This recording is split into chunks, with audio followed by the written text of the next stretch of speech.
Be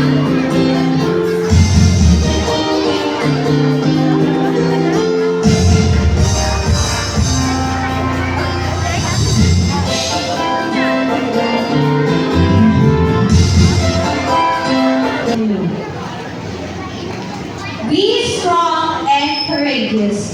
Do not be terrified.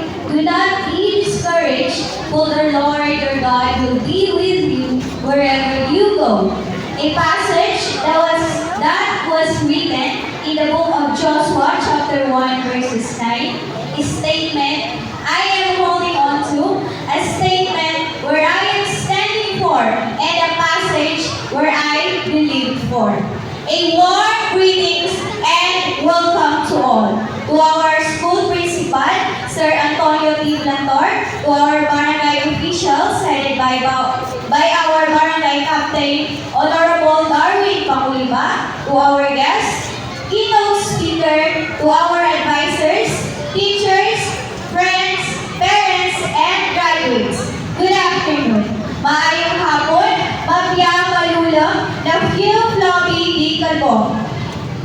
Well, I ask, where and how should I start? What should I write and what should I say here in front? It always means palaging mahirap sa simula. The first step will always be the hardest one. Kahit nasa kapagsinan sa atin, yun yung pinakamahirap at masakit, di ba? Kung tungkol naman sa buhay ko, parang ayaw ko na yung kwento dahil matatagalan talaga tayo. A brief story about a little girl with curly hair who's now a young lady but still a short girl. She was a young girl growing up who's afraid to be with people, always silent, a girl who dreamed just to sit in the crowd and clapping her hands for others, and just a little girl who dreamed to be with her family. Yet, time is really unpredictable. Her mother went abroad, but all of a sudden, she's now with a broken family, not knowing how did it happen. Her parents got their own family.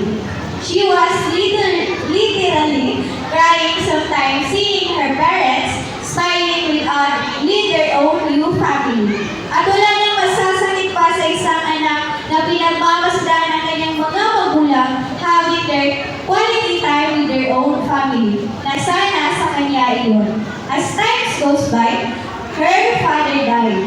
She was 15 years old. Yet she stated, sige lang, padayon lang na ay rason ang tanan. And yes, that little girl is now standing and speaking in front of you all.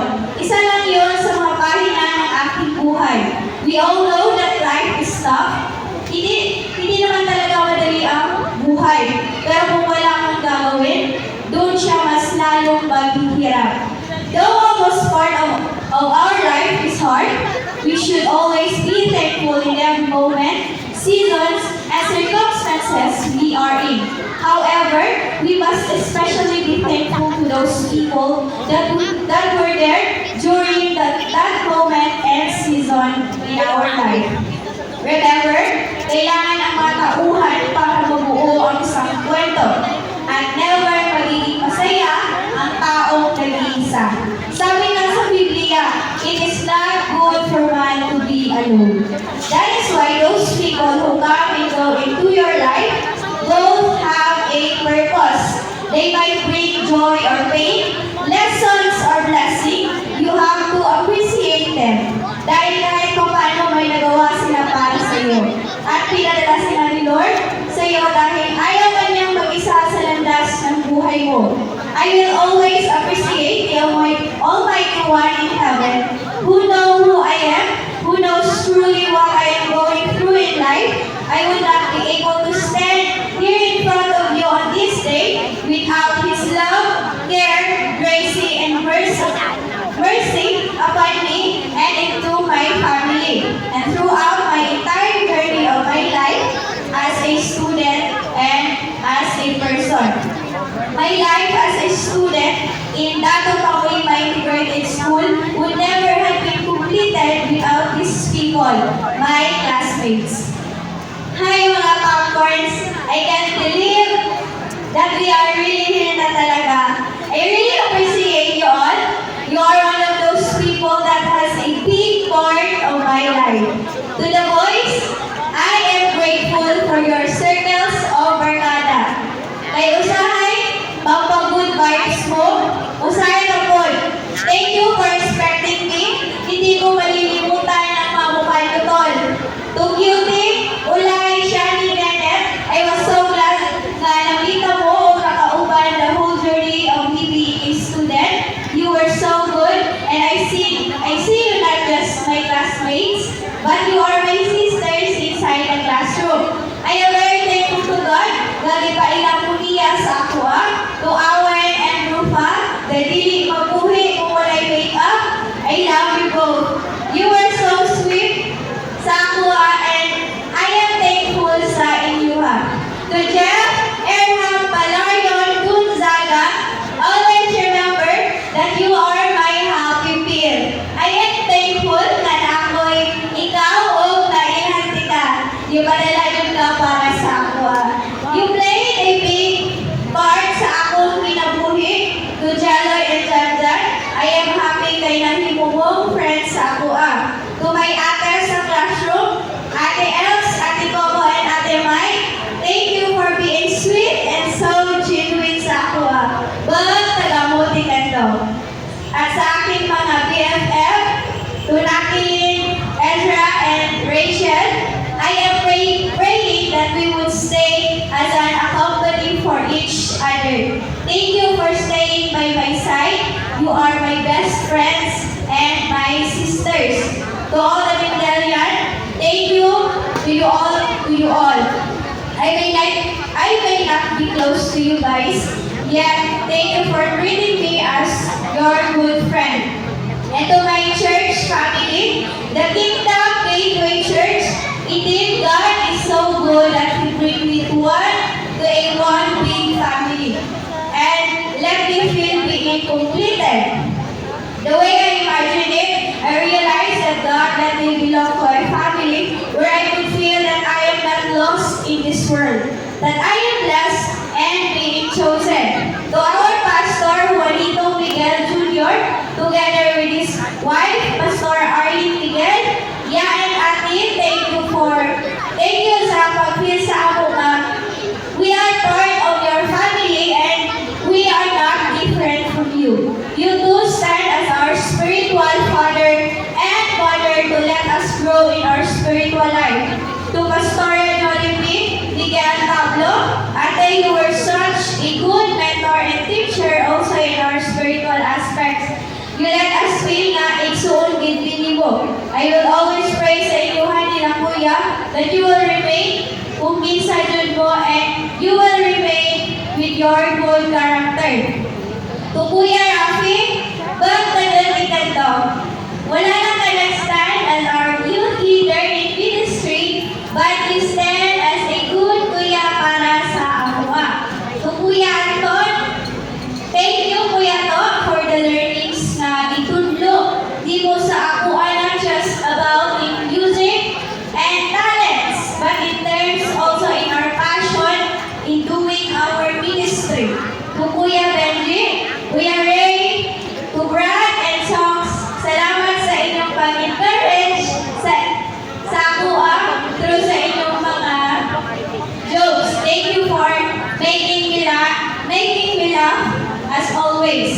At sa aking mga ate sa church, thank you for standing as our ate in ministry. Sa aking mga sister, kay Naki, and kay Inday Marian, thank you for staying and encouraging me also. You're really my sisters in ministry. God is so good and He let me belong to this church. And to my family, though we're not to be completed again. But I am still blessed kay na sila mo, dito. I am not here now if it is not because of how you took care of me together with my ate and with Yuri. I would not be able to stand here today if it is not because of your sacrifices. Ubisan patong sa amuha.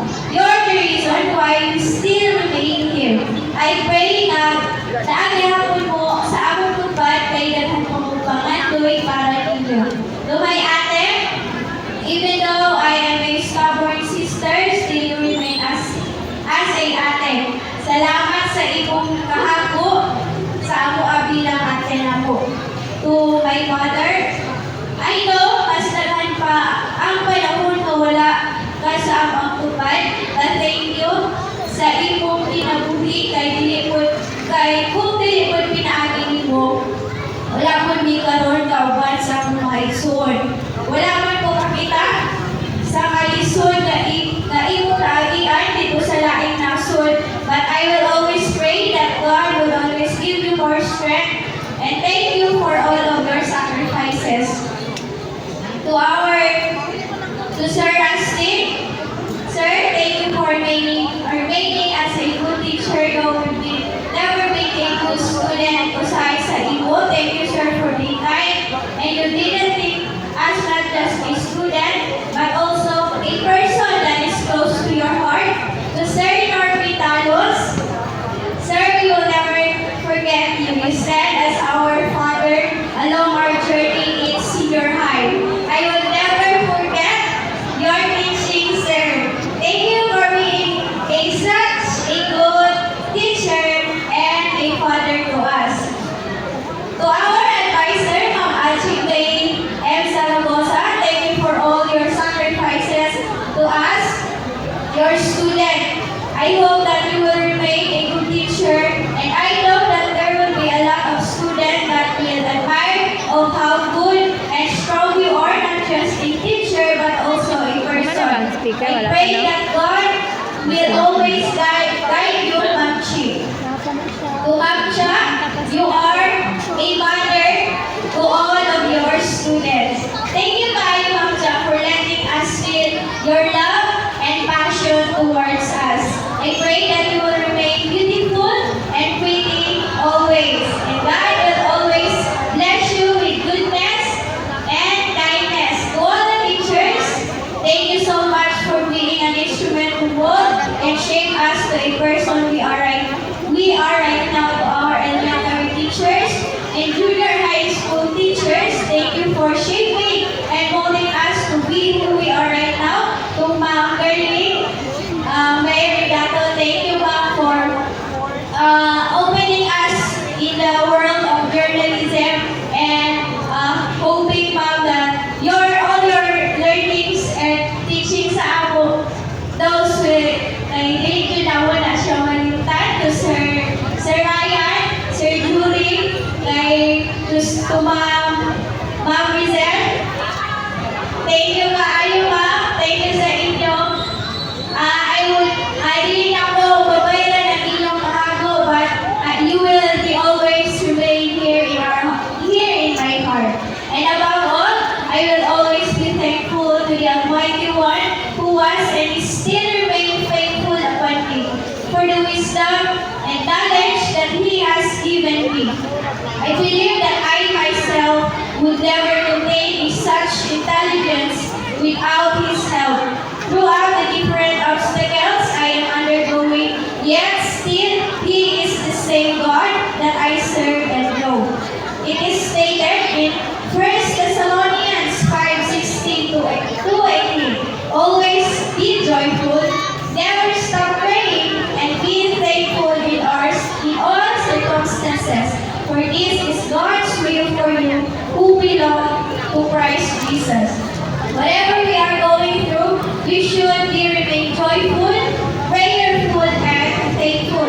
Our journey has not been in the end yet. It is just our signal to start the first step of our new beginning. A new beginning with hope, faith, strength, resiliency, and a new beginning with a brighter future.